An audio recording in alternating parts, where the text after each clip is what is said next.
ओम शांति। 2 जनवरी 2025। बाबा के महावाक्य। मीठे बच्चे, बाप का पाठ एक्यूरेट है। वह अपने समय पर आते हैं, जरा भी फर्क नहीं पड़ सकता। उनके आने का यादगार शिवरात्रि खूब धूमधाम से मनाओ। प्रश्न: किन बच्चों के विकर्म पूरे पूरे विनाश नहीं हो पाते? उत्तर: जिनका योग ठीक नहीं है, बाप की याद नहीं रहती, तो विकर्म विनाश नहीं हो पाते। योग युक्त न होने से इतनी सद्गति नहीं होती। पाप रह जाते हैं, फिर पद भी कम हो जाता है। योग नहीं तो नाम रूप में फंसे रहते हैं। उनकी ही बातें याद आती रहती हैं। वह देही अभिमानी रह नहीं सकते। गीत। यह कौन आज आया सवेरे सवेरे। ओम शांति। सवेरा कितने बजे होता है? बाबा सवेरे कितने बजे आते हैं? कोई ने कहा 3 बजे, कोई ने कहा 4, कोई ने कहा संगम पर, कोई ने कहा 12 बजे। बाबा एक्यूरेट पूछते हैं, 12 को तो तुम सवेरे नहीं कह सकते हो। 12:01 हुआ, 1 मिनट हुआ तो AM अर्थात सवेरा शुरू हुआ। यह बिल्कुल सवेरा है। ड्रामा में इनका पाठ बिल्कुल एक्यूरेट है। सेकंड की भी देरी नहीं हो सकती। यह ड्रामा अनादि बना हुआ है। 12:01 जब तक नहीं हुआ है तो AM नहीं कहेंगे। यह बेहद की बात है। बाप कहते हैं, मैं आता हूँ सवेरे सवेरे। विलायत वालों का AM PM एक्यूरेट चलता है। उन्हों की बुद्धि फिर भी अच्छी है। वह इतना सतो प्रधान भी नहीं बनते हैं, तो तमो प्रधान भी नहीं बनते हैं। भारतवासी ही 100% सतो प्रधान, फिर 100% तमो प्रधान बनते हैं। तो बाप बड़ा एक्यूरेट है। सवेरे अर्थात 12:01 सेकंड का हिसाब नहीं रखते। सेकंड पास होने में मालूम भी नहीं पड़ता। अब यह बातें तुम बच्चे ही समझते हो। दुनिया तो बिल्कुल घोर अंधियारे में है। बाप को सभी भक्त दुख में याद करते हैं, पतित पावन आओ। परंतु वह कौन है, कब आते हैं, यह कुछ भी नहीं जानते। मनुष्य होते हुए एक्यूरेट कुछ नहीं जानते, क्योंकि पतित तमो प्रधान है। काम भी कितना तमो प्रधान है। अभी बेहद का बाप ऑर्डिनेंस निकालते हैं, बच्चे काम जीत जगत जीत बनो। अगर अभी पवित्र नहीं बनेंगे तो विनाश को पाएंगे। तुम पवित्र बनने से अविनाशी पद को पाएंगे। तुम राजयोग सीख रहे हो ना? स्लोगन में भी लिखते हैं, बी होली बी योगी। वास्तव में लिखना चाहिए, बी राजयोगी। योगी तो कॉमन अक्षर है। ब्रह्म से योग लगाते हैं, वह भी योगी ठहरे। बच्चा बाप से, स्त्री पुरुष से योग लगाती है, परंतु यह तुम्हारा है राजयोग। बाप राजयोग सिखलाते हैं, इसलिए राजयोग लिखना ठीक है। बी होली एंड राजयोगी। दिन प्रतिदिन करेक्शन तो होती रहती है। बाप भी कहते हैं, आज तुमको गुह्यते गुह्य बातें सुनाता हूँ। अब शिव जयंती भी आने वाली है। शिव जयंती तो तुमको अच्छी रीति मनानी है। शिव जयंती पर तो बहुत अच्छी रीति सर्विस करनी है। जिनके पास प्रदर्शनी है, सभी अपने अपने सेंटर पर अथवा घर में शिव जयंती अच्छी रीति मनाओ और लिख दो, शिव बाबा गीता ज्ञान दाता बाप से बेहद का वर्षा लेने का रास्ता आकर सीखो। भल बत्तियां आदि भी जला दो। घर घर में शिव जयंती मनानी चाहिए। तुम ज्ञान गंगाए हो ना, तो हर एक के पास गीता पाठशाला होनी चाहिए। घर घर में गीता तो पढ़ते हैं ना। पुरुषों से भी माताएं भक्ति में तीखी होती हैं। ऐसे कुटुंब परिवार भी होते हैं जहां गीता पढ़ते हैं। तो घर में भी चित्र रख देने चाहिए। लिख दे कि बेहद के बाप से आकर फिर से वर्षा लो। ये शिव जयंती का त्योहार वास्तव में तुम्हारी सच्ची दीपावली है। जब शिव बाप आते हैं तो घर घर में रोशनी हो जाती है। इस त्योहार को खूब बत्तियां आदि जलाकर रोशनी कर मनाओ। तुम सच्ची दीपावली मनाते हो। फाइनल तो होना है सतयुग में। वहां घर घर में रोशनी ही रोशनी होगी, अर्थात हर आत्मा की ज्योत जगी रहती है। यहाँ तो अंधियारा है। आत्माएं आसुरी बुद्धि बन पड़ी हैं। वहां आत्माएं पवित्र होने से दैवी बुद्धि रहती हैं। आत्मा ही पतित, आत्मा ही पावन बनती है। अभी तुम वर्थ नॉट अ पेनी से पाउंड बन रहे हो। आत्मा पवित्र होने से शरीर भी पवित्र मिलेगा। यहाँ आत्मा पवित्र है तो शरीर और दुनिया भी इम्प्योर है। इन बातों को तुम्हारे में से कोई थोड़े हैं जो यथार्थ रीति समझते हैं और उनके अंदर खुशी होती है। नंबरवार पुरुषार्थ तो करते रहते हैं। ग्रहचारी भी होती है। कभी राहु की ग्रहचारी बैठती है तो आश्चर्यवत भागंती हो जाते हैं। बृहस्पति की दशा से बदलकर ठीक राहु की दशा बैठ जाती है। काम विकार में गया और राहु की दशा बैठी। मल्ल युद्ध होती है ना। तुम माताओं ने देखा नहीं होगा, क्योंकि माताएं होती हैं घर की घरेत्री। अब तुमको मालूम है, भ्रमरी को घरेत्री अर्थात घर बनाने वाली कहते हैं। घर बनाने का अच्छा कारीगर है, इसलिए घरेत्री नाम है। कितनी मेहनत करती है, वो भी पक्का मिस्त्री है। 2-3 कमरा बनाती है, 3-4 कीड़े ले आती हैं। वैसे तुम भी ब्राह्मणिया हो। चाहे 1-2 को बनाओ, चाहे 10-12 को, चाहे 100 को, चाहे 500 को बनाओ। मंडप आदि बनाते हो, यह भी घर बनाना हुआ ना। उनमें बैठ सबको भू भू करते हो। फिर कोई तो समझकर कीड़े से ब्राह्मण बनते हैं, कोई सड़ा हुआ निकलते हैं, अर्थात इस धर्म के नहीं है। इस धर्म वालों को ही पूरी रीति टच होगा। तुम तो फिर भी मनुष्य हो ना। तुम्हारी ताकत उनसे भ्रमरी से तो जास्ती है।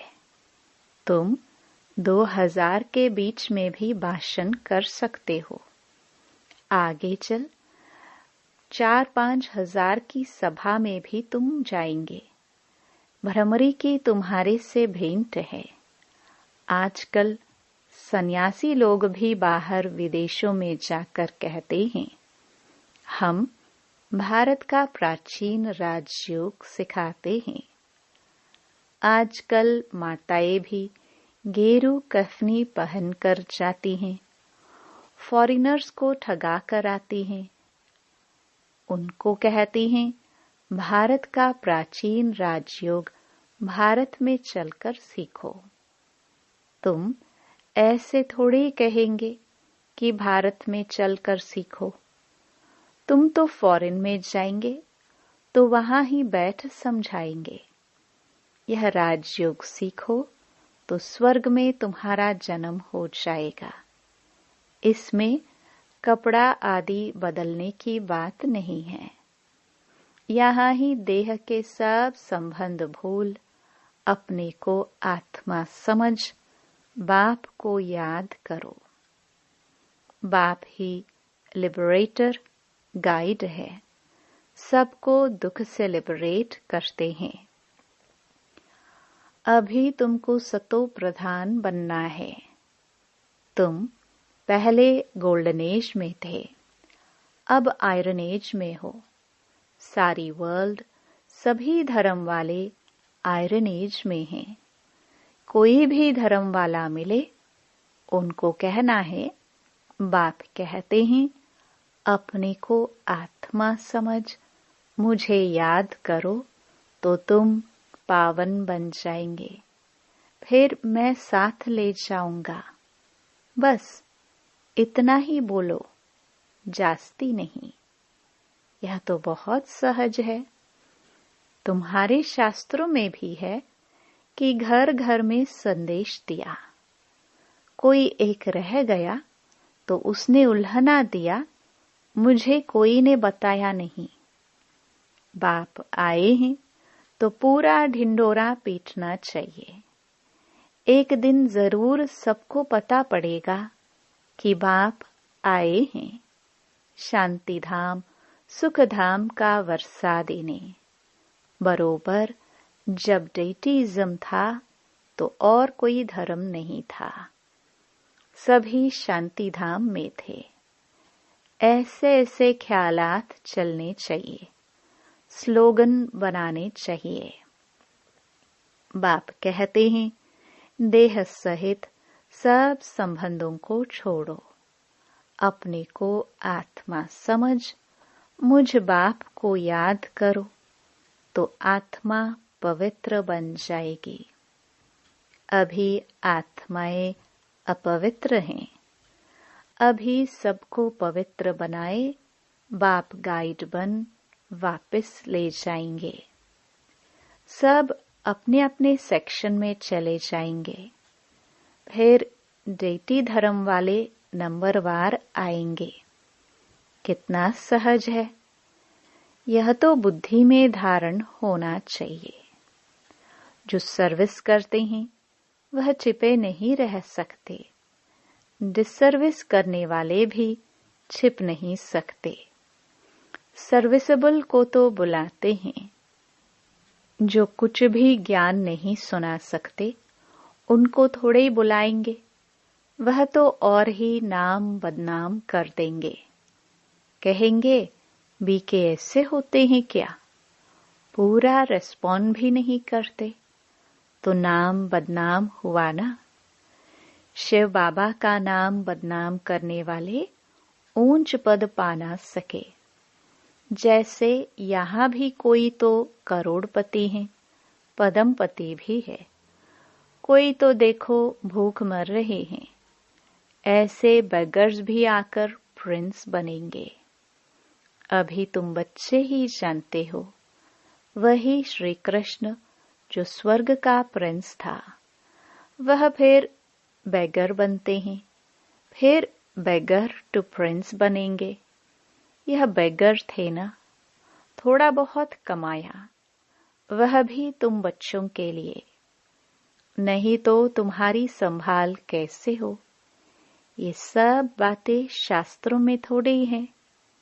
शिव बाबा ही आकर बतलाते हैं। बरोबर यह गांव का छोरा था। नाम कोई श्री कृष्ण नहीं था। यह आत्मा की बात है, इसलिए मनुष्य मूंझे हुए हैं। तो बाबा ने समझाया, शिव जयंती पर हर एक घर घर में चित्रों पर सर्विस करे। लिख दे कि बेहद के बाप से 21 जन्मों के लिए स्वर्ग की बादशाही सेकंड में कैसे मिलती है, सो आकर समझो। जैसे दिवाली पर मनुष्य बहुत दुकान निकाल बैठते हैं, तुमको फिर अविनाशी ज्ञान रत्नों का दुकान निकाल बैठना है। तुम्हारा कितना अच्छा सजाया हुआ दुकान होगा। मनुष्य दिवाली पर करते हैं, तुम फिर शिव जयंती पर करो। जो शिव बाबा सबके दीप जगाते हैं, तुमको विश्व का मालिक बनाते हैं। वह तो लक्ष्मी से विनाशी धन मांगते हैं और यहाँ जगदम्बा से तुमको विश्व की बादशाही मिलती है। यह राज बाप समझाते हैं। बाबा कोई शास्त्र थोड़ी उठाते हैं। बाप कहते हैं, मैं नॉलेजफुल हूं ना। हाँ, यह जानते हैं फलाने फलाने बच्चे सर्विस बहुत अच्छी करते हैं, इसलिए याद पड़ती है। बाकी ऐसे नहीं कि एक एक के अंदर को बैठ जानता हूं। हाँ, कोई समय पता पड़ जाता है, ये पतित है, शक पड़ता है। उनकी शक्ल ही मायूस हो जाती है, तो ऊपर से बाबा भी कहला भेजता है, इनसे पूछो। ये भी ड्रामा में नोंद है, जो कोई कोई के लिए बताते हैं। बाकी ऐसे नहीं सबके लिए बताएंगे। ऐसे तो ढेर हैं, काला मुंह करते हैं। जो करेंगे सो अपना ही नुकसान करेंगे। सच बतलाने से कुछ फायदा होगा, नहीं बताने से और ही नुकसान करेंगे। समझना चाहिए, बाबा हमको गोरा बनाने आए हैं और हम फिर काला मुंह कर लेते हैं। यह है ही कांटों की दुनिया, ह्यूमन कांटे हैं। सत्युग को कहा जाता है गार्डन ऑफ अल्लाह, और यह है फॉरेस्ट। इसलिए बाप कहते हैं, जब जब धर्म की ग्लानि होती है, तब मैं आता हूँ। फर्स्ट नंबर श्री कृष्ण देखो, फिर 84 जन्मों के बाद कैसा बन जाता है। अभी सब हैं तमो प्रधान, आपस में लड़ते रहते हैं। ये सब ड्रामा में है। फिर स्वर्ग में यह कुछ नहीं होगा। पॉइंट्स तो ढेर की ढेर हैं, नोट करनी चाहिए। जैसे बैरिस्टर लोग भी पॉइंट्स का बुक रखते हैं ना, डॉक्टर लोग भी किताब रखते हैं, उसमें देखकर दवाई देते हैं। तो बच्चों को कितनी अच्छी रीति पढ़ना चाहिए, सर्विस करनी चाहिए। बाबा ने नंबर 1 मंत्र दिया है, मन मना भव। बाप और वर्षे को याद करो तो स्वर्ग के मालिक बन जाएंगे। शिव जयंती मनाते हैं, परंतु शिव बाबा ने क्या किया? जरूर स्वर्ग का वर्षा दिया होगा। उसको 5000 वर्ष हुए। स्वर्ग से नरक, नरक से स्वर्ग बनेगा। बाप समझाते हैं, बच्चे योग युक्त बनो तो तुम्हें हर बात अच्छी तरह समझ में आएगी। परंतु योग ठीक नहीं है, बाप की याद नहीं रहती, तो कुछ समझ नहीं सकते। विकर्म भी विनाश नहीं हो पाते। योग युक्त न होने से इतनी सद्गति भी नहीं होती है। पाप रह जाते हैं, फिर पद भी कम हो जाता है। बहुत हैं, योग कुछ भी नहीं है, नाम रूप में फंसे रहते हैं, उनकी ही याद आती रहेगी, तो विकर्म विनाश कैसे होंगे। बाप कहते हैं, देही अभिमानी बनो। अच्छा, मीठे मीठे सिखिलदे बच्चों प्रति माता पिता बाप दादा का याद प्यार और गुड मॉर्निंग। रूहानी बाप की रूहानी बच्चों को नमस्ते। धारणा के लिए मुख्य सार। पहला, शिव जयंती पर अविनाशी ज्ञान रत्नों का दुकान निकाल सेवा करनी है। घर घर में रोशनी कर सबको बाप का परिचय देना है। दूसरा, सच्चे बाप से सच्चा होकर रहना है, कोई भी विकर्म करके छिपाना नहीं है।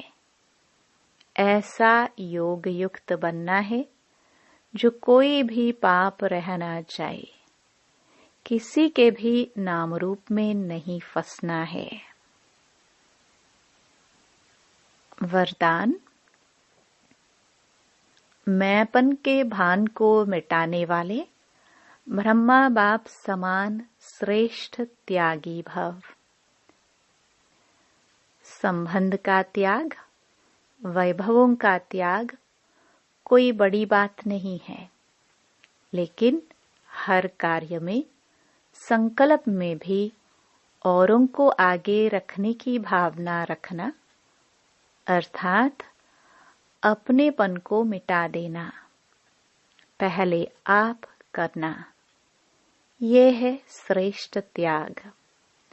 इसे ही कहा जाता स्वयं के भान को मिटा देना। जैसे ब्रह्मा बाप ने सदा बच्चों को आगे रखा, मैं आगे रहूं, इसमें भी सदा त्यागी रहे। इसी त्याग के कारण सबसे आगे अर्थात नंबर 1 में जाने का फल मिला। तो फॉलो फादर। स्लोगन। फट से किसी का नुक्स निकाल देना, ये भी दुख देना है। अपनी शक्तिशाली मनसा द्वारा सकाश देने की सेवा करो।